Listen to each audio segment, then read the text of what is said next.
justiça com as próprias mãos é algo que certamente atenta contra um dos ideais das sociedades modernas, né? Que deveria levar a julgamento todos os criminosos, né? Independente de classe social, posição na sociedade, né? E assim por diante. Isso nem sempre acontece.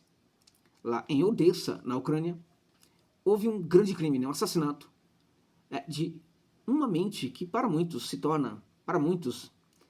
era uma das mais nazistas de toda a Ucrânia. E é consenso de todos em toda a Ucrânia de que se tratava do maior nazista de Odessa. É isso. Trata-se do Demian Ganur, né, que foi morto a tiros na cidade portuária. O que significa isso? Né, qual é a importância, ou qual era a importância do Ganur? O que a presença desse cidadão em liberdade dizia sobre o caráter nazifascista do Estado ucraniano?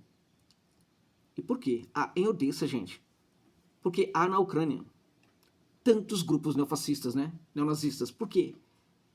Por certo que sabemos que há nazifascistas em todos os lugares do mundo. Todos. Por quê? Proporcionalmente, há tantos lá na Ucrânia. Porque na Ucrânia, uma região tão pequena do mundo, temos tantas mentes nazistas. Isto foi uma construção, gente, do Ocidente. O Ocidente criou ou fortaleceu esta mentalidade lá na Ucrânia. Por quê? Porque a criação e fortalecimento dessa mentalidade na Ucrânia era importante para que o Ocidente, a OTAN, conseguisse fazer com que a Rússia entrasse em guerra com a Ucrânia. Há aqueles que acham que o que aconteceu foi uma invasão da Rússia, né, sem nenhuma justificativa, e de que a Ucrânia era o inocente dessa história. Fique comigo aqui neste vídeo, que talvez você, que ainda não sabe que não tem nada disso, né, talvez você se convença do contrário, tá? O fato é que Demian Ganur foi morto e já não está mais entre nós esta mente do mal, responsável pelo assassinato de 48 pessoas na casa sindical lá em Odessa em maio de 2014. 42 pessoas morreram imediatamente.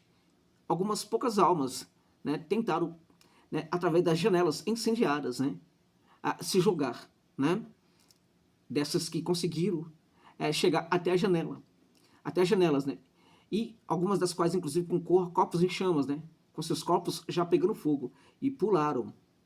Dessas poucas que ficaram, que conseguiram essa façanha, quase todas morreram, totalizando, portanto, 48 mortes. 42 dentro do prédio e mais 6 mortes que aconteceram, né, daqueles que conseguiram, de certa forma, fugir daquelas chamas, né?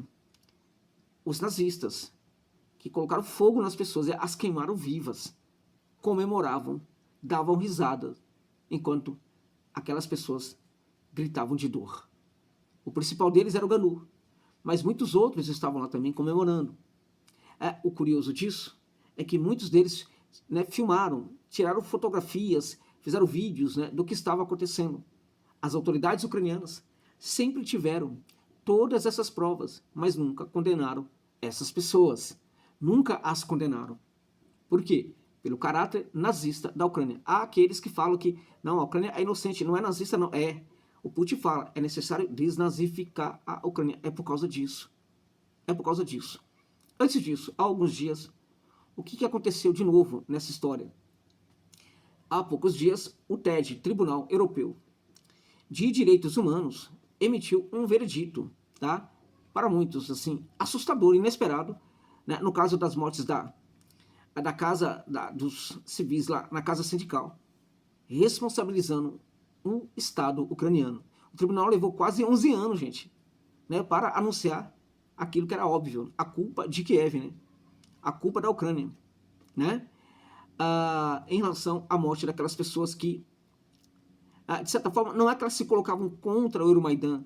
Havia manifestações pacíficas de pessoas exigindo ali democracia contra o golpe de Estado, mas no meio delas, muitas manifestavam por questão de salário, por questão de qualidade de vida e tudo mais, de vida, né, tudo mais. qualidade do emprego, tudo mais. Não era só em virtude de serem contra o Euromaidan. Não era somente em virtude de se posicionarem contra o golpe de Estado. Algumas ali estavam ali apenas porque achavam que era importante se juntar aos manifestantes, né, justamente para exigir melhoras, né, na sua qualidade de vida. Os nazifascistas colocaram essas pessoas na casa sindical, prenderam-nas lá, naquele local, e atiraram fogo nessas pessoas, né. O TED considerou, portanto, a Ucrânia culpada, né, por não tomar medidas para prevenir a violência e salvar as pessoas na casa sindical. Lembrando que, naquela ocasião, né, muitas pessoas que viram o que estava acontecendo entraram em contato com os bombeiros. Muitas pessoas que viram o que estava acontecendo entraram em contato com a polícia. A polícia não foi atender aos pedidos. Os bombeiros não foram atender os pedidos. E aí é curioso, porque os bombeiros chegam ao local quando já se presumia que aquelas pessoas que lá dentro ficaram, elas já estavam completamente mortas. Os bombeiros chegaram, na verdade, ao local simplesmente para evitar com que o incêndio destruísse completamente o prédio, que é enorme, gigantesco, da casa sindical. Ou seja, os bombeiros foram até o local para impedir com que o prédio pegasse totalmente fogo, não para salvar as pessoas que ali dentro estavam, né? Qual foi a investigação feita pelo Estado ucraniano para punir as autoridades policiais? Nenhuma. Qual foi a investigação feita pelo Estado ucraniano para punir, né, o Corpo de Bombeiros de Odessa? Nenhuma, absolutamente nenhuma investigação, tá? Daquelas pessoas, tá? Aquelas pessoas que foram às janelas, algumas das quais com o corpo, né, em chamas, né, que pularam, né, daquelas que ficaram vivas, né, que ficaram vivas dessa façanha, precisaram pedir asilo, né, em outros locais da Europa, porque elas foram perseguidas, né? Aquelas que conseguiram sair daquele inferno foram perseguidas e precisaram pedir asilo na Europa, tá? E um ou outro, né, que não conseguiu esse asilo, né, não está mais entre nós também, e ninguém sabe por quê, né? Ninguém sabe, né? Os familiares daquelas vítimas, muitos dos familiares tiveram de pedir asilo político em outros locais da Europa. Por quê, gente? Porque elas foram perseguidas por esses nazistas de vários grupos, mas em especial do setor direito, que era o grupo liderado pelo Ganur, né? Quando essas pessoas reclamavam que estavam sendo perseguidas, as autoridades absolutamente nada faziam, né? Ganur e seu grupo também é acusado de inúmeros outros crimes, né? Como ele não foi punido no que ele fez, resolveu continuar a fazer muitos outros crimes também, né? Alguns alegam que ele é responsável por muitos assassinatos, né? Alguns alegam e provam que ele é responsável por espancamento de pessoas em vários lugares de Odessa. Bastava ele ouvir, ainda que à distância, alguém falando russo, para que ele se juntasse aos seus amigos para espancar essas pessoas. O espancamento deixava muitas dessas pessoas inconscientes. Se houve ou não houve mortes dessas pessoas que foram para os hospitais inconscientes, não temos os números, porque o Estado ucraniano proibia, né? Proibia que esses números fossem divulgados, né? Então, eles também destruíram inúmeros monumentos que falavam da relação histórica da Ucrânia com a União Soviética, vários monumentos que mostravam a vitória dos soviéticos contra os nazistas, e também monumentos, né, do passado ucraniano com o Império Russo, né? Destruiu muita coisa. Houve situação, por exemplo, em shopping center, que Ganur ouviu pessoas espontaneamente falando russo. A maioria das pessoas ali falavam russo mesmo, né? Ele mesmo, a língua dele é russo, né? Bastou isso para que ele espancasse as pessoas, os jovens, dentro de um shopping. Também quase à morte. Nada foi feito. Por que as pessoas, né? Vamos lá. Alguém foi lá e cometeu justiça com as próprias mãos, porque o Estado não cumpriu o seu papel, né, de julgar e punir gente como Ganur. Por que as pessoas não tomavam, né, não deveriam, claramente, mas nós sabemos que esse sentimento de fazer justiça com as próprias mãos, infelizmente, está presente em muitos que percebem que a justiça não funciona, em vários casos, né? Por que isso não... por que as pessoas não foram acometidas desse sentimento de maneira profunda e não procuraram, né, punir o Ganur, né? Porque, gente, essas pessoas, os nazis, né, eram protegidos pelo Estado ucraniano. Num certo momento, começou né, aquela história de denúncia começou a acabar. Né? As pessoas já não denunciavam mais os crimes do GNU. Por quê? Porque as pessoas que denunciavam os crimes do GNU, curiosamente, elas eram perseguidas depois pelos nazis do setor direito e outros grupos ucranianos. Muitas eram espancadas, enfim, tinham suas casas queimadas, né? E o GNU sempre fazia questão de fotografar isso daí. Aliás, né, no perfil dele, ele tinha atrás da sua imagem, né, aquele corpo enorme, né, grandão, ele tinha lá, por exemplo, a casa sindical pegando fogo. Né? Nada foi feito contra esse pessoal. Nada foi feito porque o Estado ucraniano era um Estado que protegia essas pessoas. Tá? O tribunal, o TED, né, ordenou, né, que as autoridades ucranianas entregassem ali uma 16 mil dólares, né, para sobreviventes, 15 mil euros, na verdade, para os sobreviventes como indenização, né, os poucos sobreviventes. Né, e também, na verdade, 12 mil para os sobreviventes e 15 mil para os familiares dos mortos. Né. Claramente que vai ser necessário caçar essas pessoas em outros lugares da Europa, porque muitas não estão na Ucrânia mais, porque eram perseguidas e não eram bem-vindas no país, né, onde nasceram. Né. Precisavam sair do seu país. Né. As autoridades entendem também que aquilo que eu falo aqui agora para vocês, que estou a falar para vocês, foi algo que de fato aconteceu. Né.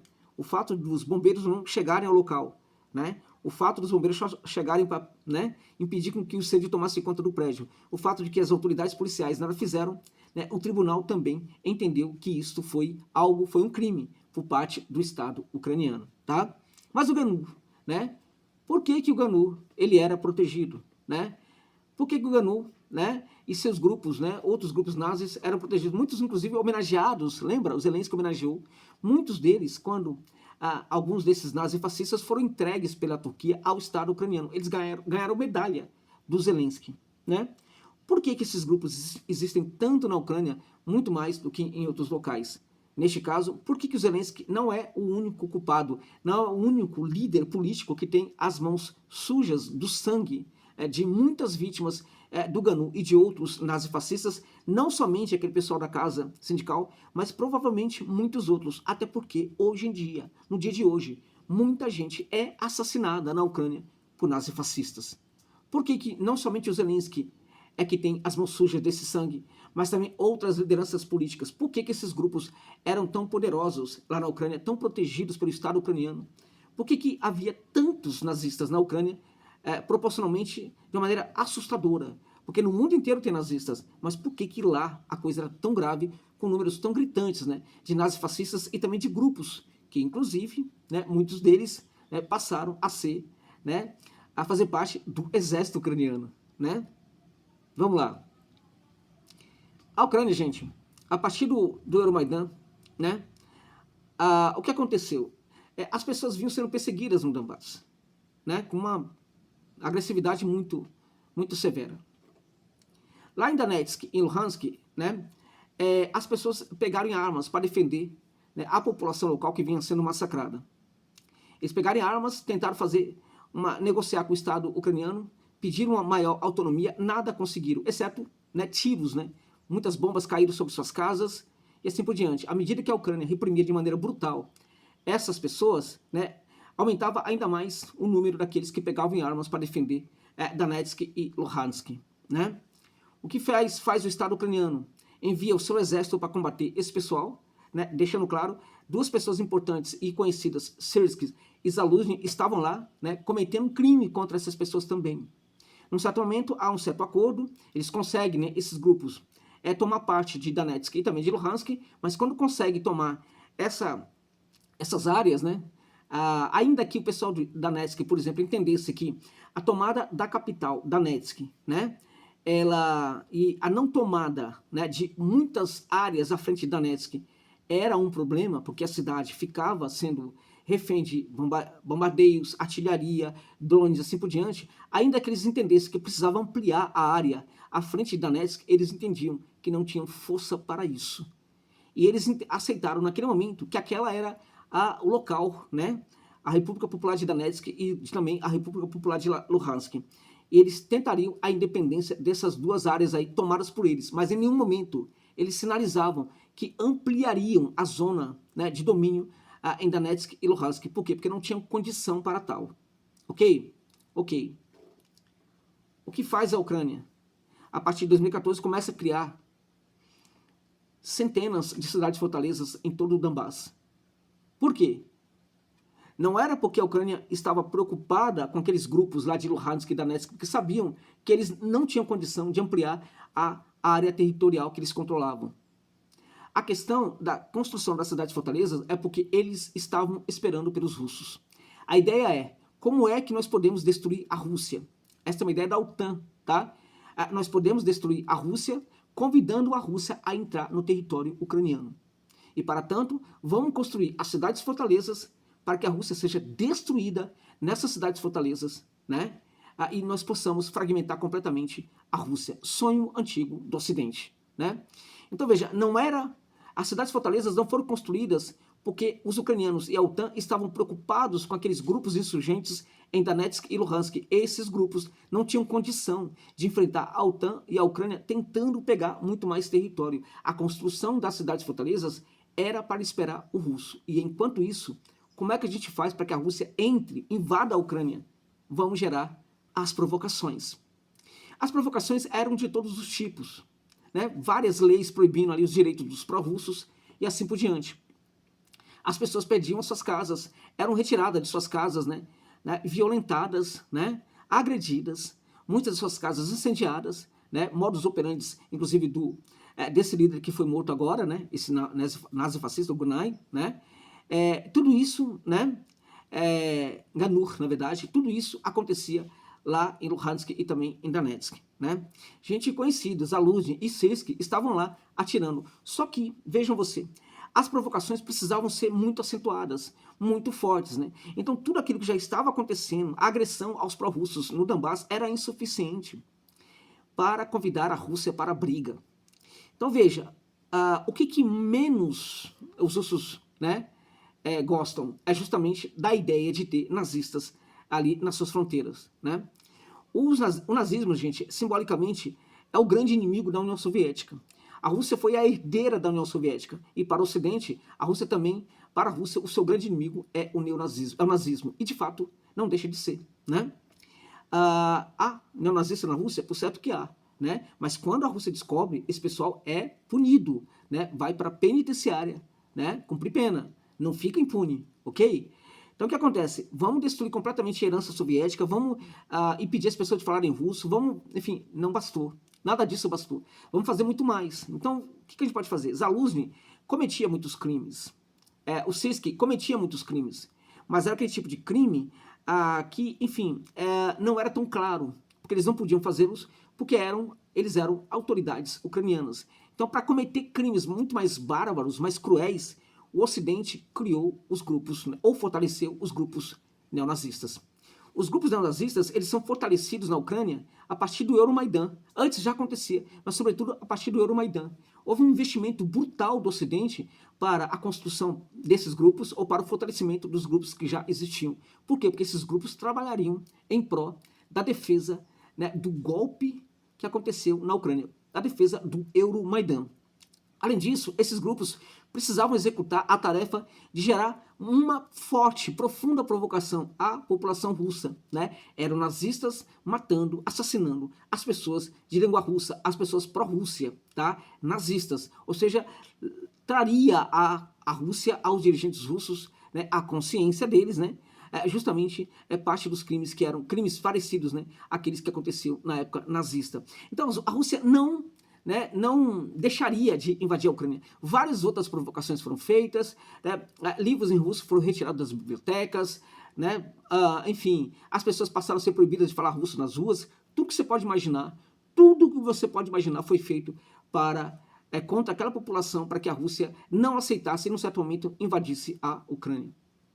Num certo momento, a Operação Militar Especial aconteceu, precisamente em 2022. Por quê? Porque para o Putin chegar o momento em que não dava mais. E se a Rússia resistisse também a essas provocações de assassinato das pessoas pró-russo no Donbass, né, certamente a OTAN colocaria, né, ameaçaria colocar sim a Ucrânia na entidade atlântica, porque aí seria o limite total. Não precisou. Antes disso, começou a operação militar especial e dentre, né, os seus objetivos, né, estava a desnazificação da Ucrânia, ou seja, a desratização, né, da Ucrânia, né? É isso. O que não é simples, o que nunca vai ser simples, porque é impressionante como a Ucrânia hoje está, né, está, enfim, ocupada por mentes nazistas, né? Há muito. Por quê? Porque houve o fortalecimento desses ideais lá na Ucrânia. Houve investimento para que isso fosse muito poderoso na Ucrânia, né? Então não vai ser simples para a Rússia gerar essa desnazificação. Agora, claramente que isso deve começar com o fim do regime de Kiev, hoje comandado pelo Zelensky, né? Então veja, por certo que a Rússia nunca vai conseguir eliminar todas essas mentes nazistas, até porque o mundo jamais conseguiu punir os nazistas da época da Segunda Guerra Mundial. Não puniu aqueles que estavam nos Estados Unidos e também em muitos países da Europa, né? A grande maioria, a grandíssima maioria, nunca foi punida. Nunca, né? Da mesma forma, né?